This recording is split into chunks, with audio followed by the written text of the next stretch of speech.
Hello friends, இன்றைக்கி நம்மளோட இந்த வீடியோவில் முட்டை பிரியாணி எப்படி செய்யலாம் அப்படிங்கிறது பார்க்கலாம்.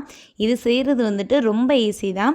சில நேரத்துலலாம் நமக்கு வந்துட்டு பிரியாணி சாப்பிடணும் போல் இருக்கும். ஆனால் வந்துட்டு கறியெல்லாம் ஒன்றும் இருக்காது.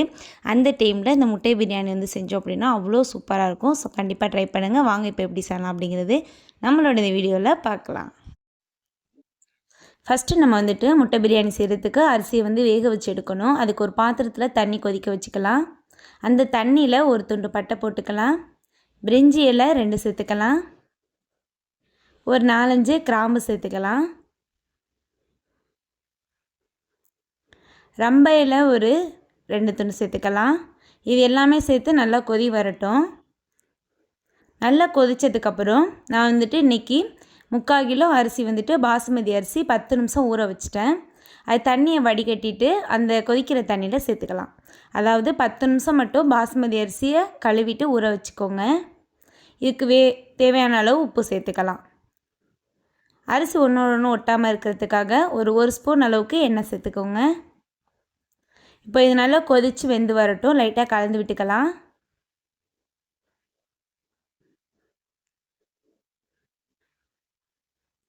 இது நல்லா கொதிக்கட்டும். அதாவது இது ஃபுல்லாக வெந்துடக்கூடாது, 3/4 பதத்துக்கு வேகணும். இது போல் லைட்டாக அரிசி நிற்கணும். அது போல் வேக வச்சு எடுத்துக்கோங்க. இப்போ நமக்கு வெந்துருச்சு. ஸ்டவ் ஆஃப் பண்ணிடலாம். இது போல் ஒரு வடிசட்டி எடுத்துகிட்டு அதில் வடிகட்டிக்கலாம். ரொம்ப கேர்ஃபுல்லாக இருக்கணும். கரெக்டாக நமக்கு அரிசி வந்துட்டு 3/4 பதத்துக்கு தான் வெந்திருக்கணும். முழுசாக வெந்துடக்கூடாது. ஃபுல்லாக இது போல் வடிகட்டிடலாம். இப்போ நம்ம சட்டியில் வந்து தண்ணி நிற்கிறதுனால வடிசட்டியை வெளியில் எடுத்து வச்சிடணும். இதை அப்படியே எடுத்து வெளியில் வச்சிடலாம். தண்ணி எல்லாம் வடியட்டும்.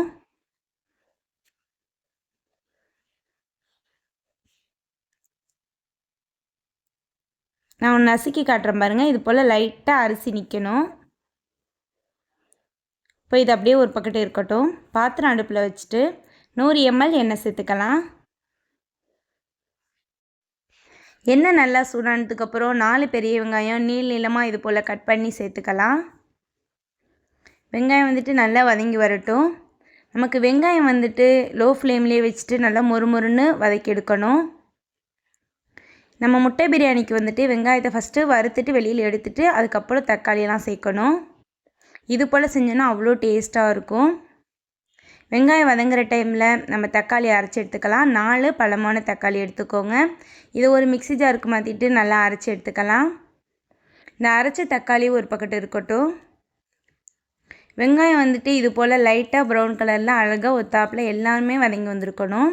நம்ம எண்ணெயிலேருந்து எடுக்கும்போது கொஞ்சம் செவச்சவன்னாக இருக்கும். நமக்கு வெளியில் எடுத்துட்டோன்னா கொஞ்சம் ஆறுனதும் மொறுமொறுன்னு ஆயிரும். அது போல் இருக்கணும்.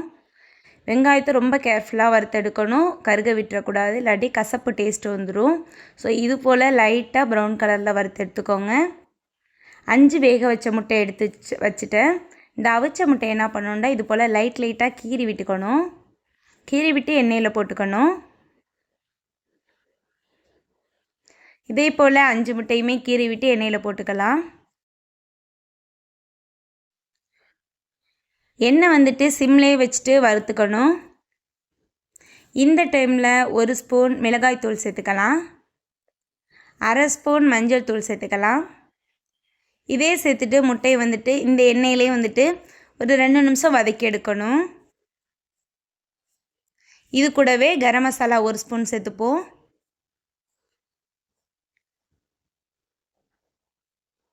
இதில் ஒரு துண்டு பட்டை, பிரிஞ்சி இலை 1 சேர்த்துக்கலாம். கிராம்பு 4-5 சேர்த்து வதக்கி விட்டுக்கலாம். 1 ஸ்பூன் மிளகு சேர்த்துக்குவோம். எண்ணெய் வந்துட்டு நமக்கு லோ ஃப்ளேம்லேயே தான் இருக்கணும். இதை வறுத்து எடுக்கிற வரைக்குமே, முட்டையை எடுக்கிற வரைக்குமே. இப்போ வந்துட்டு முட்டையை நம்ம வெளியில் எடுத்துடலாம்.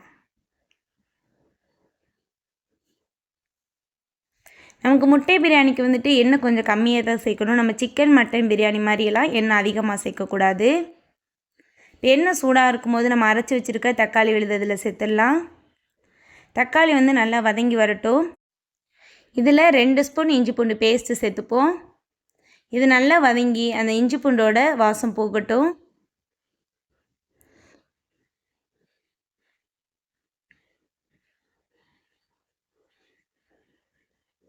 நல்லா வதங்கிடுச்சு. நமக்கு எண்ணெய் நல்லாவே பிரிஞ்சு வந்துருச்சு. இந்த டைமில் 1/2 ஸ்பூன் மிளகாய்த்தூள் சேர்த்துக்கலாம். 3 பச்சை மிளகாய் சேர்த்துக்கோங்க.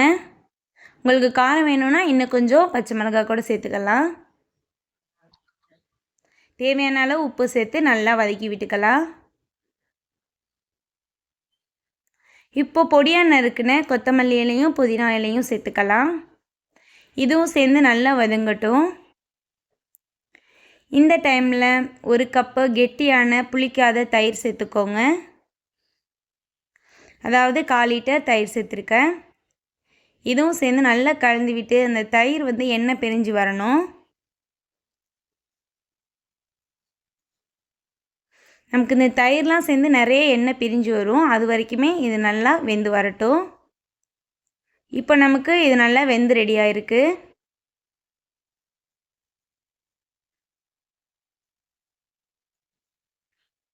இப்போ உப்பு செக் பண்ணிவிட்டு பத்தலை அப்படின்னா எக்ஸ்ட்ரா சேர்த்துக்கோங்க. எனக்கு கரெக்டாக இருக்குது. இப்போ நம்ம ஏற்கனவே வதக்கி வச்சுருந்தா முட்டையை இதில் சேர்த்துக்குவோம். முட்டையும் சேர்த்துட்டு இதில் கலந்து விட்டு கொஞ்சம் நேரம் கொதிக்கட்டும். இப்போ நம்ம வறுத்து வச்சுருந்த வெங்காயம் இதை வந்து இது போல் நல்லா நொறுக்கி விட்டு போட்டுக்கணும். அவ்வளோ டேஸ்ட்டாக இருக்கும். இது போல் நீங்கள் செய்யும் போல் நல்லா தூளாக நொறுக்கி விட்டு அது கூடவே சேர்த்துடணும்.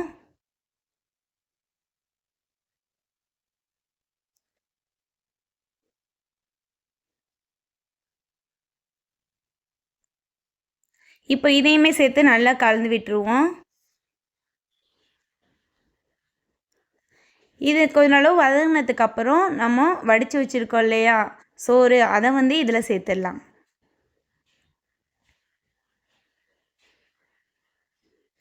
இப்போ சோறு வந்துட்டு நல்லா கலந்து விட்டுக்கலாம். முட்டை உடையாத மாதிரி கலந்து விட்டுக்கோங்க.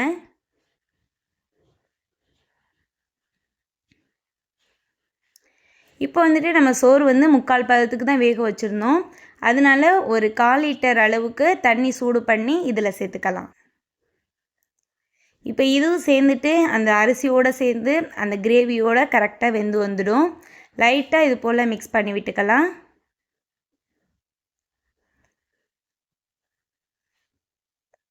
இது லைட்டாக கலந்து விட்டதுக்கப்புறம் இது ஒரு மூடி போட்டு வச்சிடலாம்.